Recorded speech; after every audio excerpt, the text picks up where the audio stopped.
Hi, kindergarten. I'm back with another chapter of Junie B. Jones as a graduation girl, and we're getting close to the end of the book. There are only 2 more chapters. You're going to hear chapter 8 today, and for our last day of school, you're going to get to listen to chapter 9. Now remember, when we last read our story, Junie B. just spilled grape juice on some things in her room, and she used her graduation gown to wipe up the grape juice. So do you remember what she did to solve the problem? She took grape juice and she put it all over her gown to make it look like it had purple polka dots. And then she hid it back in the box and put it back on the top of the refrigerator. So today we're going to find out what happens when she's getting ready for graduation. You ready? Here we go. Room 8 and Room 9 practice for graduation together. We practice on the stage in the auditorium because the stage is where people get diplomas, of course. Mrs. showed everyone how to walk up the steps without tripping. She played music for us to march in with. And guess what? Room 9 marched better than Room 8, except Polly Ellen Puffer kept bowing really silly, and Linny kept stepping on people's heels. Plus, Shy William ran out of the auditorium and down the hall, and Gus Filoni had to chase him around the parking lot. After that, Principal talked to William a real long time. Plus, also, his mother was called in, I believe. I am not like that, William, I told Lucille and Grace. I am not even nervous of walking up on that stage, hardly.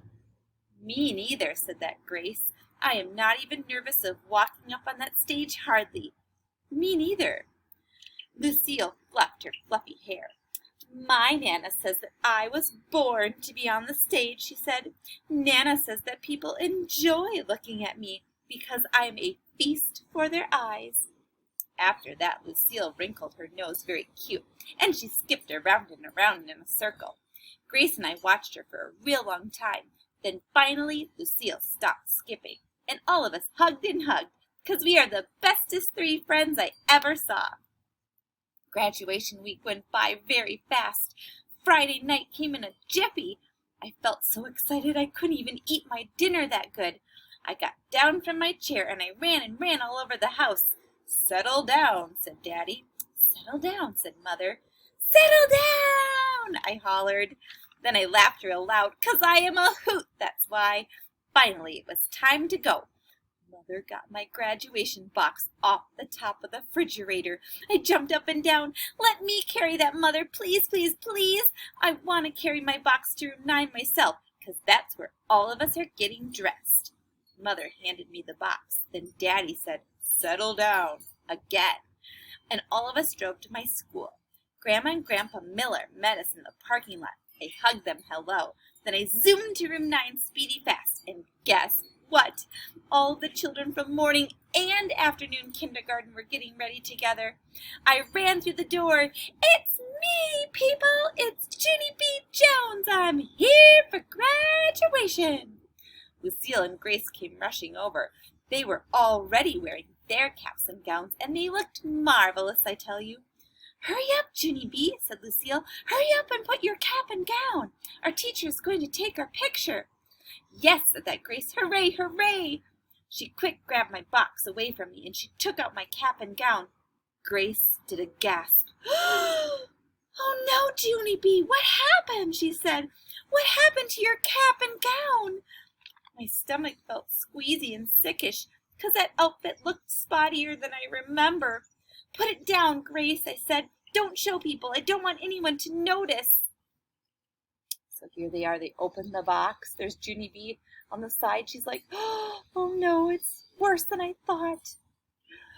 Lucille laughed very loud. But that's silly, Junie B., she said. How could people not notice? You colored big purple splotches all over your graduation clothes. I did a huffy breath at that girl. Those are not big splotches, Lucille, I said. Those are purple polka dotties that I drew to bend in my juice driblets. And that is a whole different ball game, madame. Just then some of the children heard me yelling. They turned to look.